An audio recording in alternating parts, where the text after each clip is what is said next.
Thank you, Dr. Govil and Dr. Urvashi to Ms. Govil and Dr. Urvashi Prasad to for joining us for this. And the topic that we are talking on is something which is extremely important when it comes to oncology. I was speaking to a few people outside, some of the people who have survived cancer, and we had an example of somebody going in for screening not knowing that they have cancer or without having symptoms. And today, that person is among us sitting here and is blessed to be cancer-free. And that's exactly what we are going to be speaking of today, that, symptoms होते हैं तो आप doctor के पास जाते हो, लेकिन कैसे पता चले कि हमारे को कैंसर है? In the morning we had Shabnam ji, the mother of Yuvraj Singh here, and she was talking of that, it's a painful experience to go through, and they have just launched a program where they're screening 50,000 people. They have already screened 50,000 women for breast cancer, and of which 25 of them were detected with cancer, right? So the problem is that we are all in denial कि हमारे को नहीं हो सकता या दुनिया को हो गया, ठीक है, we are not, हम तो अपना ध्यान भी रख रहे हैं, we are not smokers, we take care of our food, I exercise, but yet तो मुझे कैंसर नहीं हो सकता है. So the first question, Ms. Govil, is to you, that what are the basic signs that one should look for which are not the typical symptoms of cancer? I'm not going to answer that question there, because we want people to come to us before there are any symptoms at all. Right. Don't come when you feel a symptom. Mm-hmm. And this requires a complete change in mindset. That you come on a regular basis. Ma'am, could you please? Sorry.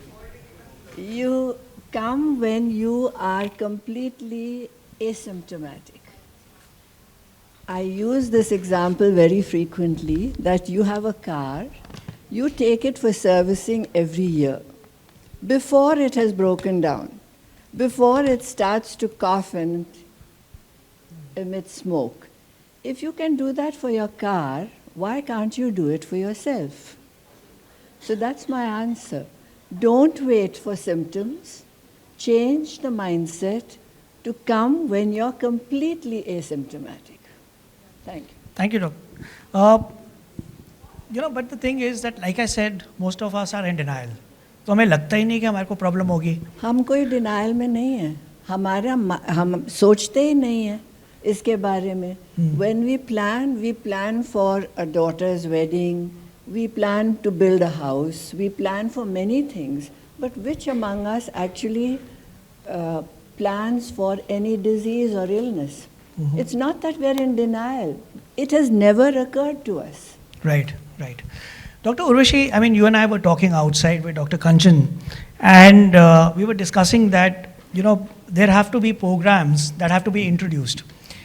Unfortunately or fortunately, our awareness levels are high, if I can say that, only in large cities.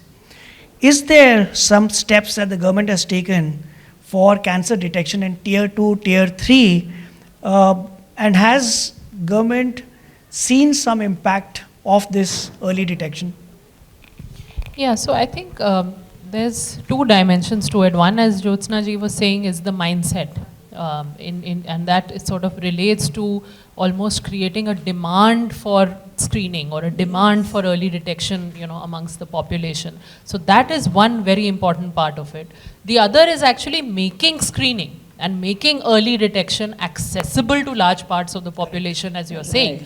And not just a big city phenomenon, not just in Delhi or Mumbai and so on. So I think one of the big opportunities that I see from the government's point of view, right now under Ayushman Bharat, we are setting up these health and wellness centers which are supposed to provide comprehensive primary health care.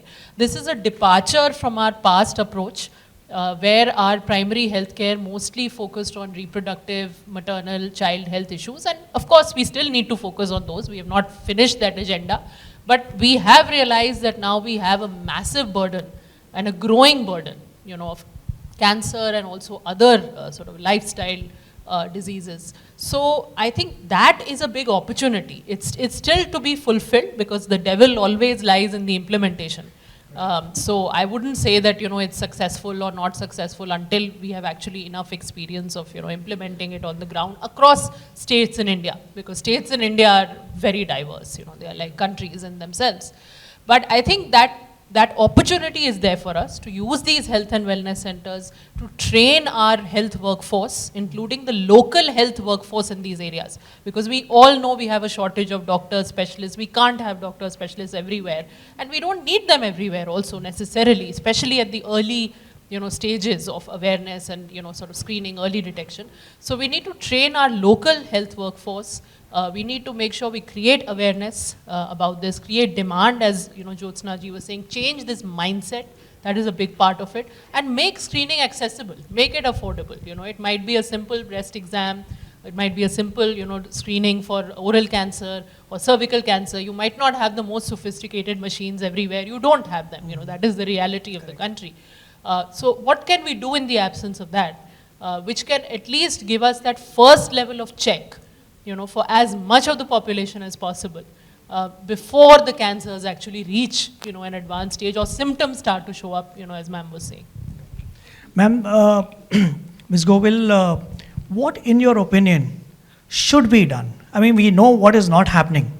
What is it that the medical professionals can do to contribute to this particular situation? I think we'd better start with communicating with each other. The government is doing some things, the medical fraternity is doing some things, and we in the social sector are doing some things. We need to sit together and make sure that we have a proper network between the two. Now, Ayushman Bharat, everybody said, game changer. Yes, it is. It's making money available, all right? But for me, the game changer is going from primary health center to health and wellness center.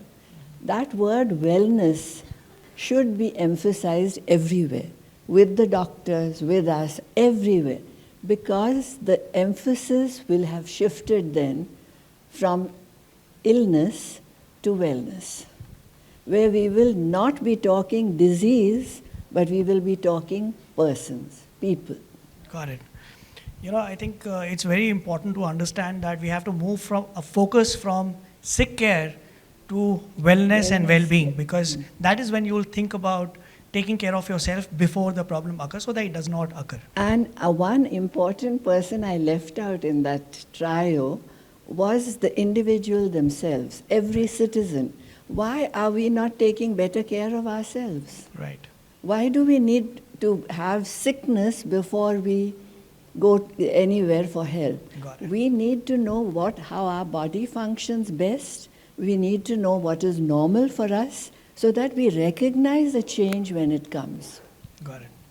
Dr. Urvashi, we've seen that genomics is making a lot of impact in the way cancer would be treated. Once you know that, what could work on you, are you prone to certain aspects which could take you towards cancer, and what kind of medicines could work on you, how can you prevent, because that's what is going to lead to personalized and targeted cure. But genomic testing is expensive today. Is there something that the government is doing to make genomic testing affordable, accessible to people of this country? We have to look at our indigenous innovations in a lot of this because, like you said, some of the technologies we bring from outside, they are very expensive. They often don't suit our very varied context. I can maybe use a machine in a big hospital in a Delhi or a Mumbai, but how do I take it to a tribal area? So I think indigenous innovations in that, and there are a lot happening. You know, it's not that it's not happening. We have very promising innovations, startups doing phenomenal work. So I think the challenge from the government's point of view, policy point of view, is to identify the most promising of those innovations early enough, you know, nurture them, help them to scale up. Because I think we are getting a lot of solutions which are customized, even in terms of diagnostics, in terms of screening. There's a lot that's happening in the landscape, you know, if you look at it. But we need to pick them up early enough, and that's where, you know, as Jyotsna ji was saying, talking to each other. Because a lot of times it's the civil society which can, you know, pick up that innovation and tell you there's great work happening here. Or, you know, there's somebody else working with a patient who can actually give you that feedback from the ground. So these stakeholders therefore really need to work together so that the government, you know, from the policy point of view, can identify those early enough and scale them up and make sure that they are relevant for our population. Because cost is a big factor, but also just operating something, you know, operating a machine in our context, getting people to use it, everything is very different from, you know, what might be happening in other countries. So I think contextualization is what we need to focus on. Awesome. Ms. Govil, what kind of training programs do you think are available as on date which can equip medical professionals and otherwise people to spread the word and make the programs or create the awareness that needs to be done? Harjeet, can I flag something which has bothered me a very long time? Sure, ma'am. Our medical curriculum was made pre-independence, when we were still talking about cholera and such like.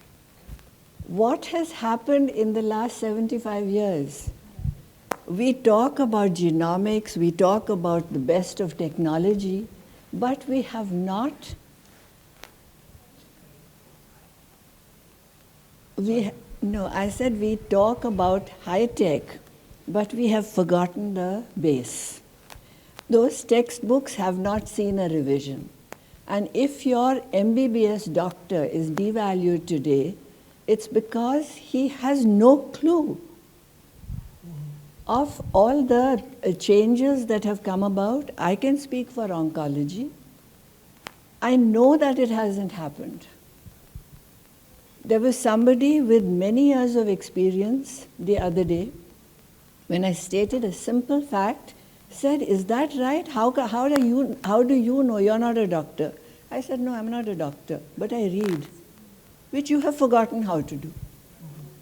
I want the base to be strengthened for every MBBS doctor to understand the disease burden of today, not of 1947. And for this, I request Urvashi, this is what you can help me with. Please take it forward. What was the rest of your question, Harjeet? I've forgotten. I was on my favorite hobby horse. No, but I was asking you that, what do you think needs to be done? Do we have enough programs to train our medical professionals to spread the message and create awareness? Yes, we do. And this is one more thing that I thank COVID for. It taught us willy-nilly to use technology, to use the Zoom, to use the webinars, so that we learn from every part of the globe. And I think that there is no boundary on knowledge. Whether anyone likes it or not, everybody shares it. So there's no excuse for anybody anymore to say, "I don't know, I have not heard." Great. I think we are running out of time.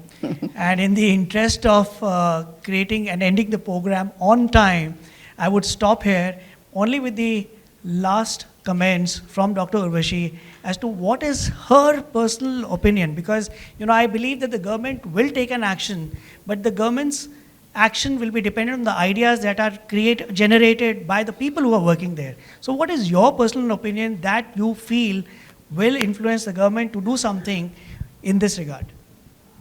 Yeah, I think what we have to keep doing is to talk about this. All stakeholders talk about this, and all the time, you know, not just when you have a World Cancer Day or you have something. Those of us who work in this field, we anyway, you know, talk about it all the time. We realize its importance.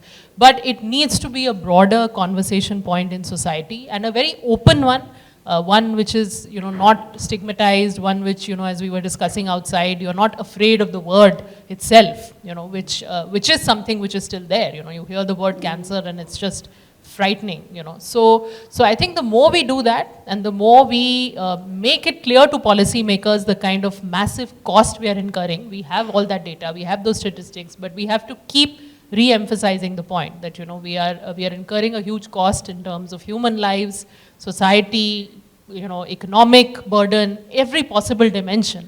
And therefore the time to act on it is right now. You know, we cannot afford to wait and watch, we cannot afford to delay it. Right. Thank you so much, Dr. Rishi. Thank you so much, Ms. Govil.